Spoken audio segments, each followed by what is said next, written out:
É possível um grupo de pessoas evaporar no oceano sem deixar rastro de luta?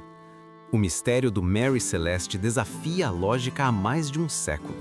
Teria a tripulação sido vítima de um fenômeno natural ou de um crime planejado? O que foi encontrado em dezembro de 1872 faz qualquer um questionar o que acontece quando o isolamento do mar encontra o desespero. Por que abandonar um navio que estava em perfeitas condições de navegabilidade? Prepare-se, pois o que os olhos dos resgatistas viram esconde uma polêmica que muitos historiadores preferem não tocar. Em 4 de dezembro, o navio Dei Gracia avistou uma silhueta errática perto de Portugal. O capitão Morehouse reconheceu o Mary Celeste, mas estranhou a navegação em zigue-zague. Ele conhecia o capitão Briggs, um homem meticuloso que jamais deixaria o navio à deriva sem um motivo grave. Ao subirem a bordo, o silêncio era total.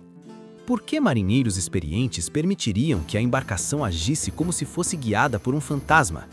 O que eles descobriram ao abrir as escotilhas mudaria para sempre o que entendemos sobre o medo no mar. Não havia sinais de tempestade ou pirataria, mas também não havia uma única alma a bordo. Onde estavam Briggs, sua esposa, sua filha pequena e os 7 tripulantes? O que faria uma família abandonar um navio seguro, deixando para trás roupas e suprimentos intactos? A resposta pode estar em um detalhe negligenciado no diário de bordo que sugere um terror invisível. Você acredita que eles fugiram de algo real ou o pânico tomou conta do navio sem motivo? O que encontraram na mesa de jantar vai te deixar ainda mais intrigado. Ao explorarem as cabines, os marinheiros do Dei Gracia encontraram um cenário que desafiava a razão. Os pertences pessoais da família Briggs estavam organizados, incluindo brinquedos da criança e joias, o que descartava imediatamente um ataque pirata. Estranhamente, a última anotação no diário de bordo, feita 10 dias antes, não relatava nenhum problema grave ou tempestade. Por que então o único bote salva-vidas havia sido removido? Se o navio não estava afundando, o que causou o pânico necessário para que 10 pessoas se lançassem ao mar revolto em uma pequena canoa? A cozinha do navio alimentou ainda mais o mistério e as lendas urbanas. Muitos relatos da época afirmavam que a comida ainda estava quente sobre a mesa e o café servido nas xícaras, como se a tripulação tivesse evaporado em segundos. Embora historiadores modernos contestem o detalhe da comida quente, o fato é que os suprimentos para 6 meses estavam intactos. Se não faltava comida e o navio estava seco, a teoria de um motim começou a ganhar força entre as autoridades. Teria a tripulação se rebelado contra o capitão Briggs em um surto de loucura coletiva? A polêmica cresceu quando notaram que algumas escotilhas estavam abertas e havia água entre os convéses, mas nada que justificasse o abandono. O que realmente intrigou os investigadores foi a ausência do cronômetro e dos documentos de navegação. Alguém saiu de lá com pressa, mas teve o cuidado de levar instrumentos específicos. Seria possível que o capitão tivesse sido assassinado por seus homens por causa da carga que carregavam? Mas se foi um crime, por que o navio foi deixado para trás em vez de ser saqueado? O que você faria se visse seu capitão desaparecer diante dos seus olhos? Quando Mary Celeste foi levado para Gibraltar, o que deveria ser um resgate heróico tornou-se um caso de polícia. A carga do navio consistia em 1.701 barris de álcool industrial, um material altamente volátil e perigoso. Ao inspecionarem o porão, as autoridades notaram que 9 barris estavam vazios. Teria o vapor do álcool causado uma alucinação coletiva ou uma ameaça de explosão iminente? A polêmica explodiu quando investigadores encontraram marcas no navio que pareciam sangue e cortes de espada no corrimão. O mistério deixava de ser um acidente para se tornar um possível cenário de massacre. O procurador Frederick Solly Flood suspeitava que a tripulação do Dei Gracia, que encontrou o navio, havia assassinado todos a bordo para ficar com o prêmio do resgate. Essa acusação gerou um debate intenso.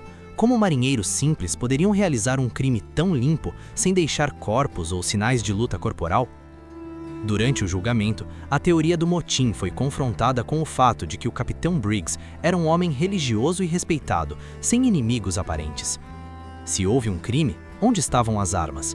Por que deixar para trás tanto dinheiro e valores se o objetivo era o lucro?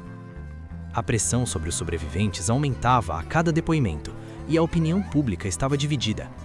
Algumas teorias sugeriam que o álcool havia vazado, e Briggs, temendo uma explosão, ordenou que todos fossem para o bote amarrado por uma corda ao navio, que acabou se partindo.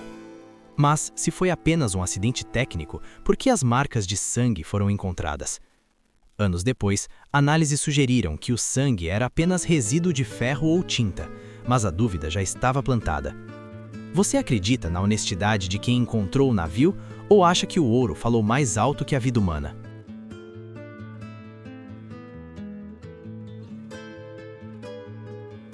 Com a falta de respostas concretas, o imaginário popular criou teorias bizarras para explicar o sumiço da tripulação. Alguns falavam em ataques de lulas gigantes que teriam puxado um a um para as profundezas, enquanto outros sugeriam piratas marroquinos, embora nenhum valor tivesse sido roubado. Até Sir Arthur Conan Doyle, criador de Sherlock Holmes, escreveu um conto sobre o navio, mudando seu nome para Marie Celeste, o que acabou fundindo ficção e realidade na cabeça do público. Mas, se monstros e piratas não foram os culpados, que força invisível teria o poder de expulsar 10 pessoas de um navio seguro? Anos depois, cientistas da Universidade de Oxford propuseram uma explicação física fascinante envolvendo os barris de álcool. Eles sugeriram que um vazamento de vapor poderia ter causado uma explosão de onda de pressão. Esse fenômeno cria uma bola de fogo invisível e um estrondo aterrorizante, mas não queima a madeira nem deixa marcas de fuligem. Imagine o pânico de Briggs ao ver chamas invisíveis e sentir o cheiro de gás explodindo no porão. Seria o medo de uma detonação iminente o gatilho para o abandono precipitado? Essa teoria explicaria por que o navio parecia intacto, enquanto as pessoas fugiam desesperadas. A grande questão polêmica permanece. Se eles abandonaram o navio em um bote amarrado por uma corda, o que fez essa corda se partir? Uma tempestade súbita ou o peso do pânico? No momento em que o bote se soltou, o Mary Celeste continuou sua marcha com as velas içadas, deixando 10 pessoas à deriva no meio do nada, sem bússola e sem esperança. Você consegue imaginar o desespero de ver sua única chance de sobrevivência se afastar no horizonte enquanto você flutua em um barquinho de madeira? O que aconteceu com eles nas horas seguintes é um mistério que o oceano guardou para si.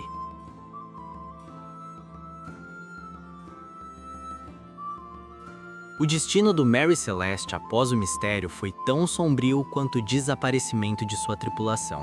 O navio passou de mão em mão, carregando a fama de amaldiçoado, já que nenhum capitão conseguia lucrar com ele e acidentes eram frequentes. Em 1885, seu último dono tentou afundá-lo propositalmente para dar um golpe no seguro. Mas até nisso o navio resistiu. Ele se recusou a afundar completamente, ficando preso em um recife no Haiti.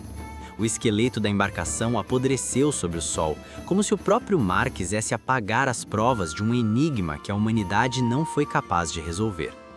A maior tragédia, porém, não foi a perda da madeira, mas o silêncio que envolveu a família Briggs. Benjamin, sua esposa Sarah e a pequena Sofia nunca foram encontrados, nem vivos, nem mortos.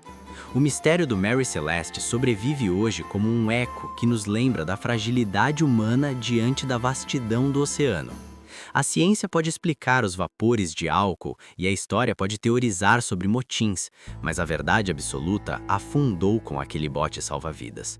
O que realmente aconteceu naqueles 10 dias, entre a última anotação no diário e o encontro com o Dei Gratia? Hoje, o nome História em Eco faz total sentido aqui. Esse caso ainda ressoa em cada filme de navio fantasma e em cada teoria de conspiração marítima. O Mary Celeste nos ensina que, às vezes, o maior medo não vem do que está lá fora, mas do pânico que nasce dentro de nós quando perdemos o controle. E você, depois de tudo que ouviu, acredita que eles foram vítimas de um acidente físico ou de algo que a ciência ainda não consegue explicar? Deixe sua teoria nos comentários e não esqueça de se inscrever para mais mistérios que o tempo tentou, mas não conseguiu apagar.